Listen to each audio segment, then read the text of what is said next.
Okay, so the first thing, I got a lot to do today, so I want to, and I don't want to make this long, so I want to try to keep this under 5 minutes.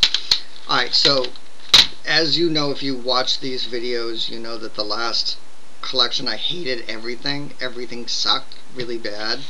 So when I went in the store to buy these cutouts, I was really hoping to find something that I liked. I did.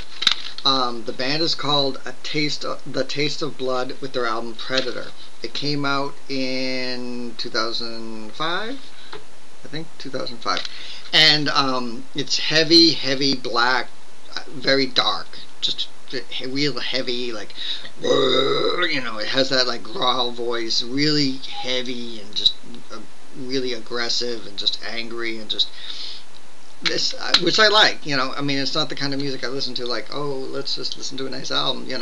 It's great to listen to just like heavy, just nasty, aggressive metal every now and again, because so much in life just pisses you off or pisses me off.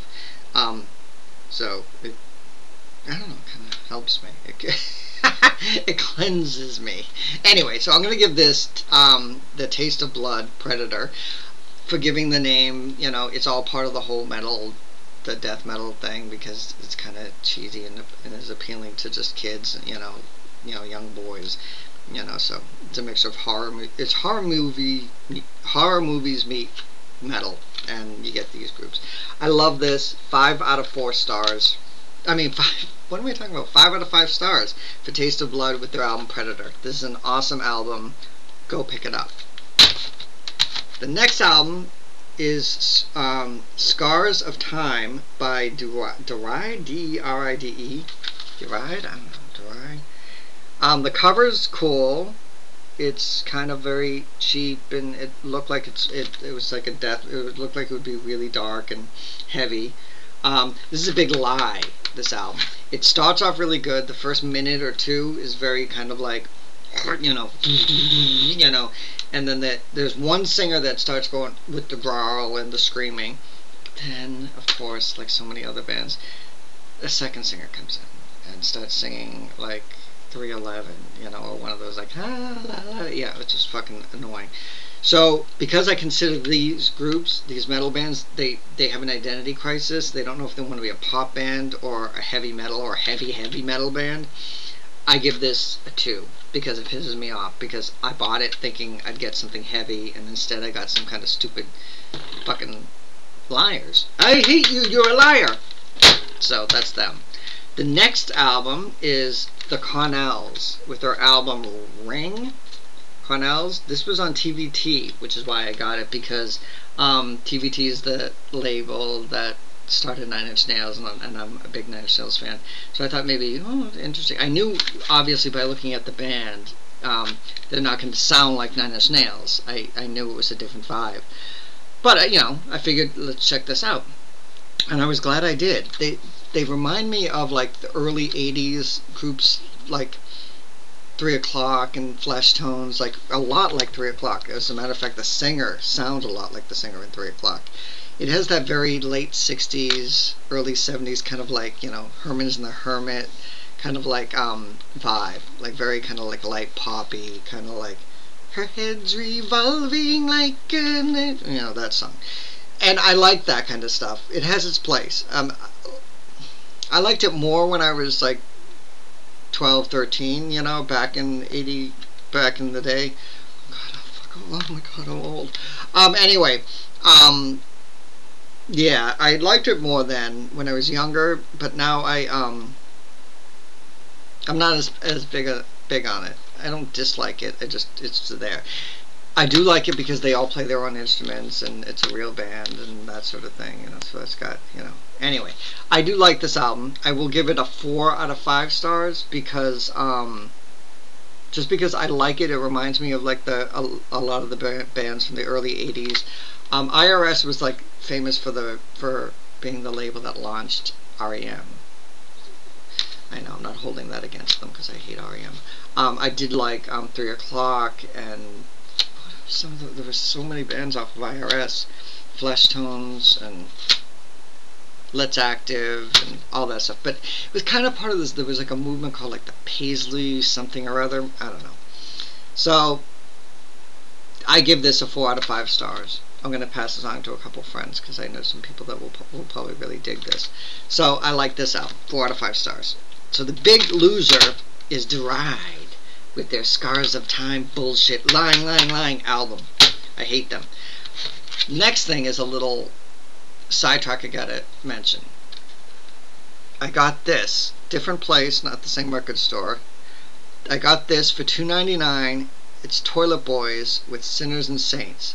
This is a 5-6 song EP. It's amazing. I'm a huge Toilet Boys fan. All these songs are like early recordings of songs that eventually wound up on one of their albums. They're classic songs like Ride, Blue Halo, Do or Die, Special. It's really a great EP. There's some live stuff, some not live stuff. It's all early recordings of Toilet Boys. Anybody that doesn't know who the Toilet Boys are, you're a retard. Toilet Boys were from New York, and they were a glam metal band that came out of they actually came out of a song called Scene that this guy, the blonde, that guy, Miss Guy started. He started a bar with some friends called the Underground. I think it was the Underground Fag Bar, or no, Rock and Roll Fag Bar. And what it was a scene of straight and gay people that all liked rock music and hated going, like, like gay people have to all listen to fucking disco to me, like all the gay bars and play just like fucking horrible music, gay disco music. So they started this alternative club for gay people that like rock and roll and like heavy just rock and roll, and they opened it up to everybody. It's not it's not just gay people. It turned out to be a mixture of a hodgepodge of everybody going in, a straight, gay, trans, whatever, everybody went there. It got national attention. It became a big deal in the rock scene. Lots of people would show up hanging out there, like David Bowie would be there. Lou Reed would be there. No surprise.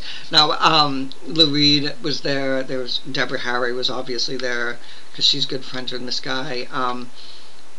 And they worked together a lot. But like lots of people would hang out there. Lots of famous people. The Ramones used to hang out there. It was like CBGB's died, and this was the next cool place to go. That's where everyone hung out because it was like with CBGB's they had like the Warhol group. The Warhol gang, which aren't the straightest group of people, if anyone's know, they were all hanging out at CBGB's, and they all got along, So it was for people that were like not stupid, and they all just got along. They were people that were just regular people. And same thing with the Rock and Roll Fag Bar. And the reason they called it that was because they wanted to basically, I guess, weed out the gay guys or the gay men and women that wanted the music, and because you would more likely hear like Black Flag at that Rock and Roll Fag Bar. So Toilet Boys came out of the ashes of that. Though Miss Guy was the founder of the Rock and Roll Fag Bar, the rest of the guys were just people that hung out there. I think the rest of the guys are straight. And this guy I know, Sean, who was the guitarist, he ended up marrying the woman from Lunachicks, who also, they used to hang out there.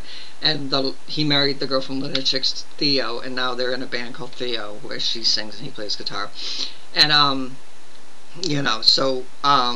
but like I said, the Rock and Roll Fag Bar was for, gay people and people that were, like, normal, like, accepted people for people. They like white people and black people can hang together, and gay people and straight people, the way life should be. Everybody that likes, everyone that was into rock and roll can just hang out there. And that's where out of the ashes came this band, and this is really, really, really good. I'm a big fan of theirs. I have all their albums. This is a cool collection of live tracks, some cheap studio tracks. It was like when the songs were being just first put together and everything. It's cool. It's really cool. It's called Sinners and Saints. So if you're a Toilet Boys fan, look for this. It's a really neat kind of collection for their if you're like into them, and I am very into them. I love them. So that's it. Goodbye.